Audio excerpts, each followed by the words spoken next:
Hi, Mary Claire. This is Aimee Lou Wood, and this is my life behind the lens. The White Lotus has become such a massive phenomenon. Mm-hmm. Were you a fan of the first 2 seasons? And did you always hope for a role in an upcoming one? Was that always in your sights? Yeah, so I loved the first 2, like proper fan. So this is the first time I've ever been in something that I've been like a fan of beforehand, which is a weird feeling. And I always was like, I want to be in it, but I don't know where I fit. I just feel like I don't fit in that world at all. And then I got my audition sides through for Chelsea, and I was like, oh my God, this actually could be it. And it felt quite cosmic. Like the first thing I had to say, even in the audition, I was like, oh, that's me. But yeah, so it did feel like, yeah, quite special, because I didn't ever know how I would get into that world. Like I just couldn't see myself in it, even though I wanted to work with Mike and I wanted to experience that like level of writing and how genius it is. And so, yeah, it's such a gift that there was someone that I could be in that world. And filming in Thailand.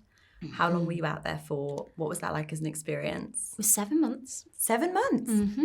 It was 7 months. It was going to be 3. Nope. It was 7. And it was amazing and hard. Mm-hmm. There was a lot of homesickness. There was a lot of loss of self, of like, who am I again? Because you just don't have your like anchor points.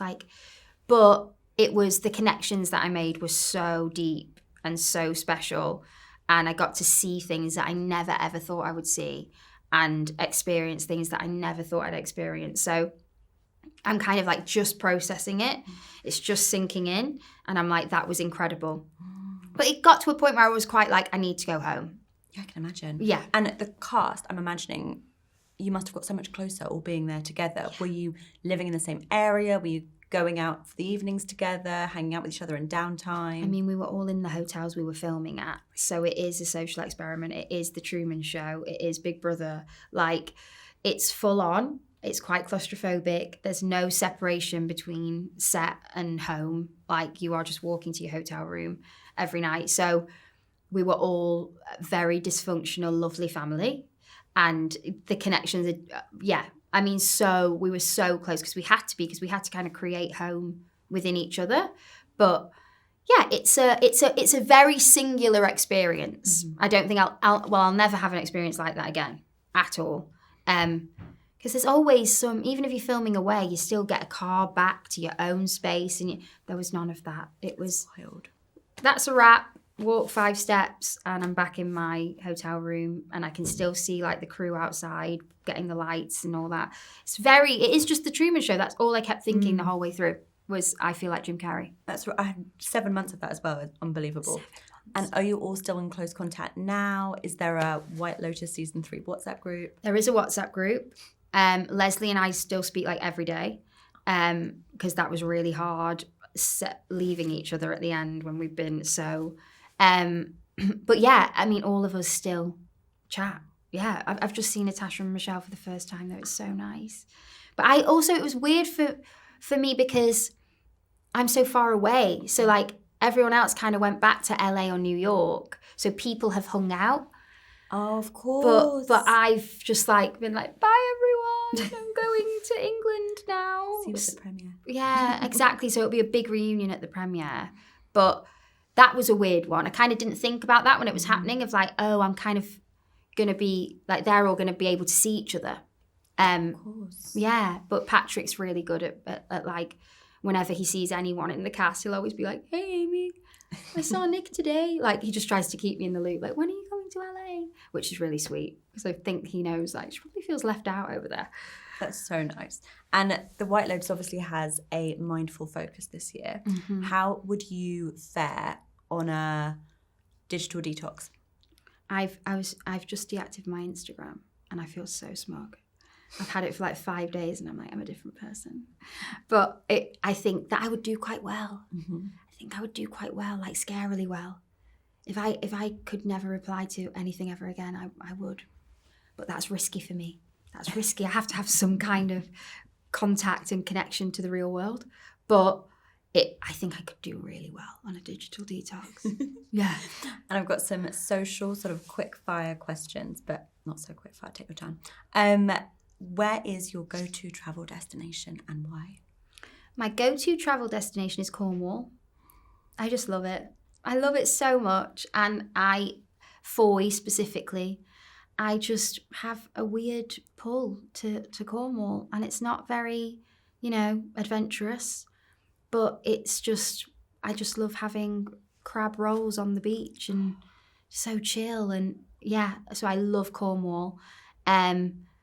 I also went to Lisbon recently and I loved Lisbon. I was like, ooh, this is kind of, this feels quite like home, which is weird. But yeah, but Cornwall's my go-to. That would be where I would go. Great one. I've heard great things about Lisbon as well. Which character from any White Lotus season would you go on holiday with and why? It has to be Tanya, just to experience it, even though it would be hell, because she's so needy. But you have to. It has to be Tanya. Like, you have to just have that experience because and I feel like I could get somewhere with Tanya. I feel like I could be like, listen to me. Like, I feel like we could get into some good stuff, like get into the weeds, But it wouldn't be a relaxing holiday. It would definitely be an experience. It'd be work. But also, if I wanted a fun holiday, it would be Mia and Lucia. Go away with Mia and Lucia. That would be so fun. The best. The best. Do you have a top mindfulness tip? Do you know what? I'm terrible with mindfulness and I need to get better at it. But my friend just taught me that thing that's like, when you breathe in and you block one nostril, and that one helps. And she said I should do that for 5 minutes before I ever make any scary decision. Before the decision? Before the decision, because she says I should stop making decisions when I'm in fight or flight. Because I kind of will be like, yes, or I'll detonate something. And she's like, just pause. Pause action until serenity enters and do a bit of smart. Breathing. Do you have a Thai food recommendation? Yeah, I mean, just Thai food in general is pretty amazing. Like, it's so hearty and it's so flavoursome. But my addiction out there was just coconuts, fresh coconut, like cut the top off with a straw and drink. I mean, that was I was full, like at one point I was like, am I making myself ill? I don't think I'm supposed to have this much coconut water. And people were like, Aimee Lou, you're having a lot of coconut. As if it was like some really kind of risky thing, but it was becoming a problem. I couldn't go 5 minutes without a coconut. I was like, can I have another coconut, please? But so yeah, the Thai coconuts are pretty great. And they get them out the trees and it's really, yeah. Can you describe the White Lotus season 3 in 3 words? Cosmic, confronting, and deep. Ooh, I love that. So on brand for your character as well to go cosmic. I know.